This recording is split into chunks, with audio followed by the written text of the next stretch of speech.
சபரிமலையில் பாதம் பதித்த முதல் ஜனாதிபதி, இருமுடி தாங்கி 18 படியேறிய ஜனாதிபதி.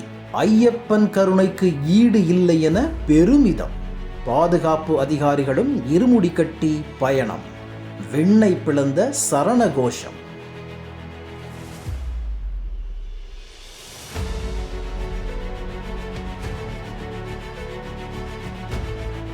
கேரளாவில் பிரசித்தி பெற்ற சபரிமலை ஐயப்பன் கோயில் உள்ளது. இந்த கோயிலில் ஜனாதிபதி திரௌபதி முர்மு இன்று சாமி தரிசனம் செய்தார். இதன் மூலம் சபரிமலை ஐயப்பனை தரிசனம் செய்த இந்தியாவின் முதல் ஜனாதிபதி என்ற பெருமையை அவர் பெற்றார். இதற்காக அவர் டெல்லியில் இருந்து திருவனந்தபுரத்திற்கு ராணுவ விமானத்தில் வந்தார். அதன் பிறகு அங்கிருந்து ராணுவ ஹெலிகாப்டரில் பத்தனம்திட்டாவில் உள்ள பிரதமம் உள்விளையாட்டு மைதானத்தில் அமைக்கப்பட்டு இருந்த ஹெலிபேடுக்கு சென்றார். ஜனாதிபதி திரௌபதி முர்முவை ராணுவ ஹெலிகாப்டர் அழைத்து சென்றது. ஹெலிகாப்டர் தரையிறங்க வசதியாக தற்காலிகமாக ஹெலிபேட் அமைக்கப்பட்டு இருந்தது. பிரதம மைதானத்தில் கான்கிரீட் போட்டு ஹெலிபேட் அமைக்கப்பட்டிருந்தது. இன்று காலை 9:05 மணிக்கு திரௌபதி முர்முவின் ஹெலிகாப்டர் அங்கு பிரச்சனையின்றி தரையிறங்கியது. திரௌபதி முர்மு ஹெலிகாப்டரில் இருந்து இறங்கி சென்றார். ஆனால் அடுத்த சில நிமிடங்களில் கான்கிரீட் ஹெலிபேட் திடீரென்று உள்ளே அமுங்கியது.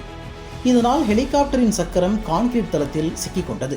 இதையடுத்து அங்கிருந்த தீயணைப்பு வீரர்கள், போலீசார் மற்றும் அதிகாரிகள் ஓடி வந்து ஹெலிகாப்டரை தள்ளி சேதமான கான்கிரீட் தளத்தில் இருந்து அப்புறப்படுத்தினர். இருப்பினும் அதிர்ஷ்டவசமாக எந்த அசம்பாவித சம்பவமும் நடைபெறவில்லை. முன்னதாக ஜனாதிபதி திரௌபதி முர்மு ஹெலிகாப்டரில் இருந்து இறங்கி காரில் பம்பை நோக்கி புறப்பட்டு சென்றார். அவரது பயணத்தில் எந்த தாமதமும் ஏற்படவில்லை. இது பற்றி அதிகாரிகள் கூறுகையில், முதலில் நிலக்கல் பகுதியில் ஜனாதிபதி திரௌபதி முர்முவின் ஹெலிகாப்டர் இறங்குவதாக ஏற்பாடு செய்யப்பட்டது. ஆனால் மோசமான வானிலை காரணமாக ஹெலிகாப்டர் இறங்கும் இடம் கடைசி நேரத்தில் மாற்றப்பட்டது. இதனால் பிரமதம் உள்விளையாட்டு அரங்கில் ஹெலிபேட் அமைக்கப்பட்டது. இந்த ஹெலிபேட் அமைக்கும் பணி சில மணி நேரங்களுக்கு முன்புதான் முடிக்கப்பட்டது. இதன் காரணமாகத்தான் ஹெலிபேடின் கான்கிரீட் தளம் ஹெலிகாப்டர் தர இறங்கியதும் சேதமடைந்தது என விளக்கமளித்தனர். பிரதம மைதானத்தில் இருந்து கார் மூலமாக ஜனாதிபதி பம்பை நதிக்கரை வந்தார். பம்பா எனும் புனித ஆற்றில் பாதங்களை கழுவினார். புனித நீரை தலையில் தெளித்து ஐயப்பன் வீற்றிருக்கும் சன்னிதானம் நோக்கி தலைகுனிந்து வணங்கினார். அதன் பிறகு அங்குள்ள கணபதி கோயிலில் இருமுடி சுமந்து சன்னிதானம் புறப்பட்டார். அவருடன் சென்ற பாதுகாப்பு அதிகாரிகளும் இருமுடி தாங்கினர். கணபதி கோயிலில் இருந்து சன்னிதானத்திற்கு குர்கா எனும் அவசர 4 சக்கர வாகனத்தில் சென்றார். அவரது பாதுகாப்பாக 6 வாகனங்கள் உடன் சென்றன.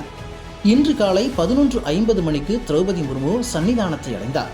18 படி முன்பு உள்ள காவல் தெய்வம் 18ஆம் படி கருப்பசாமி கோயில் முன்பு தரிசனம் செய்தார். அங்கு தேங்காய் உடைத்து பயபக்தியுடன் 18 படிகளை ஏறினார். சன்னிதானமடைந்த ஜனாதிபதிக்கு மேல் சாந்தி மற்றும் அர்ச்சகர்கள் பூர்ண கும்ப மரியாதை அளித்து வரவேற்றனர். மங்களவாத்தியம், நாதஸ்வரம், செண்டமேளம் முழங்க சிறப்பான வரவேற்பு அளிக்கப்பட்டது. குழந்தை வடிவமாக வீற்றிருக்கும் ஐயப்பன் பாலகனை ஜனாதிபதி மனமுருக வேண்டினார். ஜனாதிபதி கொண்டு வந்த இருமுடியில் இருந்து நெய் தேங்காயை உடைத்து அதிலிருந்த நெய்யை ஐயப்பனுக்கு ஊற்றி அபிஷேகம் செய்தனர். பின்னர் ஜனாதிபதிக்கு அபிஷேக நெய், இலையில் வைத்து சந்தனம், குங்குமம், விபூதி, சுவாமி கயிறு உள்ளிட்ட பிரசாதங்களை மேல் சாந்தி அர்ச்சகர்கள் வழங்கினர். தொடர்ந்து அவர் மாளிகைப்புறம் அம்மனை வழிபட்டார். அங்கு தேங்காய் உருட்டி நாடு நலம் பெற வேண்டும், வளம் பெற வேண்டும் என மாளிகைப்புறத்து அம்மனை வேண்டினார். பின்னர் தேவசம் விருந்தினர் மாளிகையில் சிறிது நேரம் ஓய்வெடுத்தார். ஜனாதிபதி வருகையொட்டி பம்பா முதல் சன்னிதானம் வரை போலீசார் பலத்த பாதுகாப்பு பணியில் ஈடுபட்டனர். ஐயப்பன் தரிசனம் தன்னை மெய்சிலிர்க்க வைத்ததாக பெருமிதம் கொண்டார் ஜனாதிபதி.